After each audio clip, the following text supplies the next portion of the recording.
video. This video is brought to you by Underdog Fantasy. Underdog Fantasy is the best and easiest place to play fantasy sports.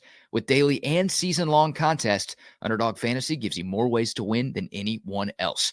Sign up today using promo code TSU to claim your special pick, plus a first-time deposit offer up to $250 in bonus cash. It's Underdog Fantasy, the best way to fantasy. No, it is. And, I mean, number 9 overall, or number 9 highest rated prospect to commit to Texas in the modern era, and the number 1 ranked defensive back.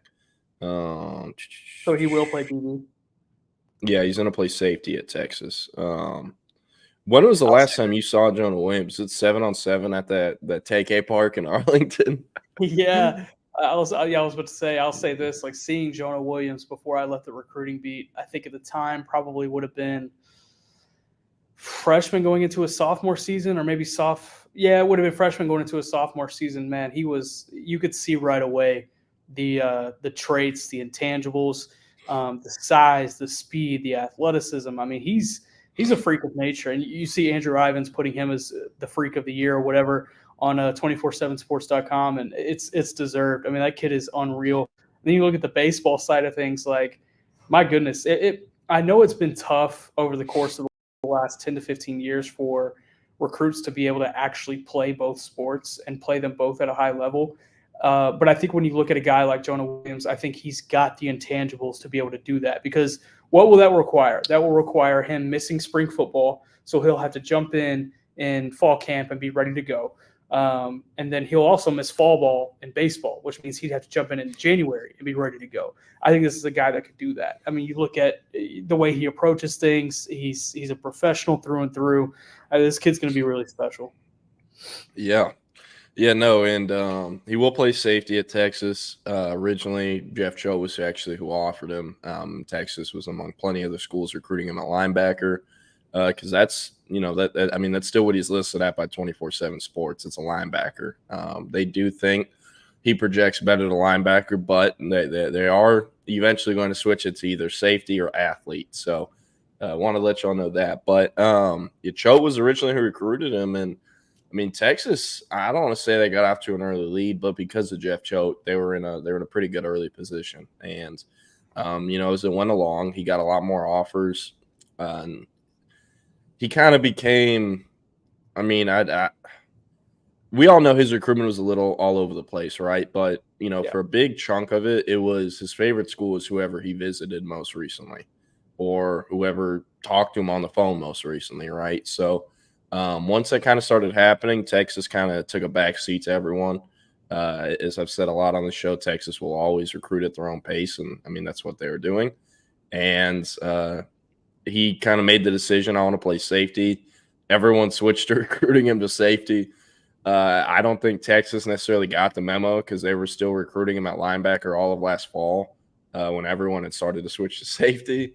And then Texas finally started recruiting him at safety once Jeff Choate took the Nevada job, and there wasn't a linebackers coach for like 3 weeks. Or there was. He was still on campus, but he wasn't really recruiting. And to fill in, Blake Gideon started recruiting him, and then they were like, oh, wait, he wants to play safety anyways. We should have been doing this. And, they figured it out. Blake Gideon was recruiting him kind of pretty quietly throughout the spring. Never really heard of him. He only came in for one visit in April. Didn't even take an official visit either. So, all the credit, at least from the football side of things, needs to be given to Gideon. I know a lot of people were pissed off at him last week with Kay Phillips flipping to LSU. But he went out and just got the number 9 highest rated player in program history and the highest rated defensive back in program history. So, a lot to like about Gideon. Humongous get for him. And, while I think a lot of Texas fans they have a little bit of animosity towards the defensive back coaches. I think it, stems from recruiting, and a lot of those recruiting losses might stem from development. They don't really have a track record of development at Texas yet, and they've already been there 3 seasons. Now, this year, Jahdae Barron's going to change that with being the first draft pick. Mookie Taka potentially be a draft pick. I think Derek Williams will be drafted next draft, and then, Drew Makuba as well. So, with Gideon and Terry Joseph starting to kind of change that narrative, they're going to have guys drafted this draft, but the fact that they got Jonah Williams is, I mean, he's truly a game changer. Like each cycle, and Nick can attest to this, each cycle, there's probably about 3 or 4 kids, probably usually at least 2 in each in-state cycle, where you can watch them play one game of high school football. Sometimes it's even a couple snaps, and you're just like, that's a fucking NFL player, right? Yeah. Like that's an NFL player. And it doesn't matter who's coaching them. Like I firmly believe if I coach Jonah Williams at Texas, I could probably get him to the league.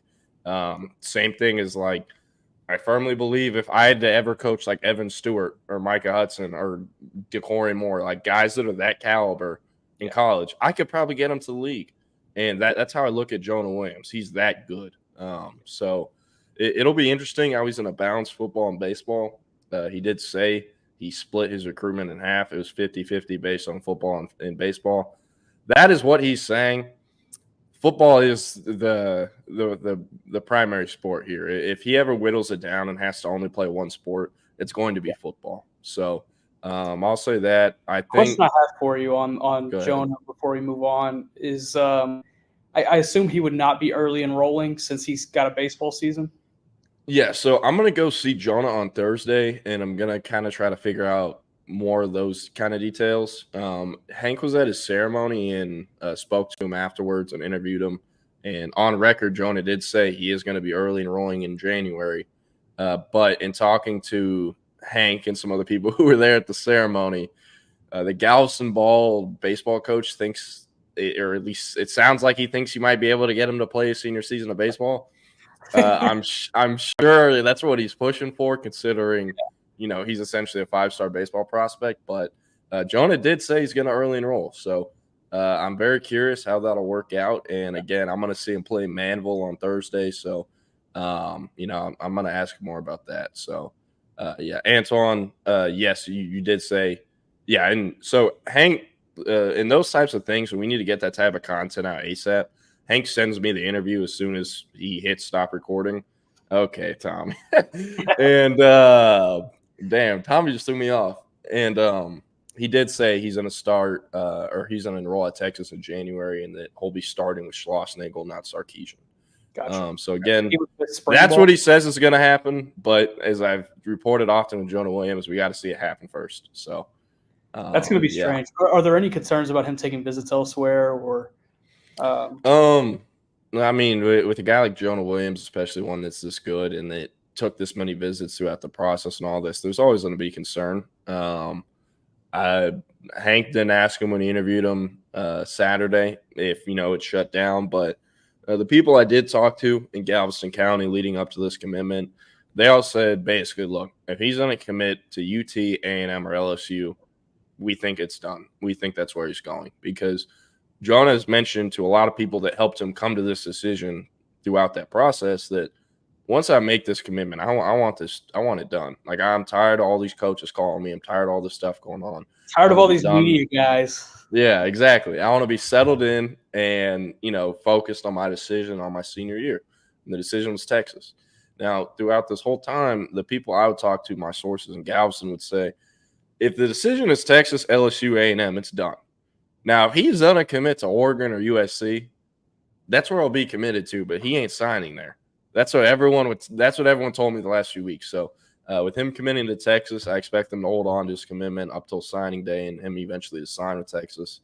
Could he take other visits? Yes. As of right now, though, he doesn't have any on the schedule. And, I mean, he's an incredibly busy guy. So it would be hard as well for him to get that in there. So. Yeah. Jonah Williams in the class. Now, next guy up, one of your favorites, Jamie French, announcing his commitment at 7:25 in the morning Friday. I'm pretty pissed about it because that's gonna be a tough couple days for you. Yeah, so I'm seeing Jonah Williams in Galveston Ball play Manville at Freedom Field on Thursday, and I haven't fully made up my mind yet. But I'm either going to see Duquesne or Port Arthur Memorial at Duquesne, or I'm going to go to Saxe at Capel. But I'm not sure yet. I think I'm going to do Saxe at Capel because I'd rather drive home to Dallas Thursday night than Friday night, because Saturday I'm seeing North Crowley and Lancaster and then Melissa and Parkway. So, yeah. But yeah, hey, CB, you could wake up for Jamie French, I guess, at 5:20 in the morning. But I'll just look at the phone whenever I get up. yeah.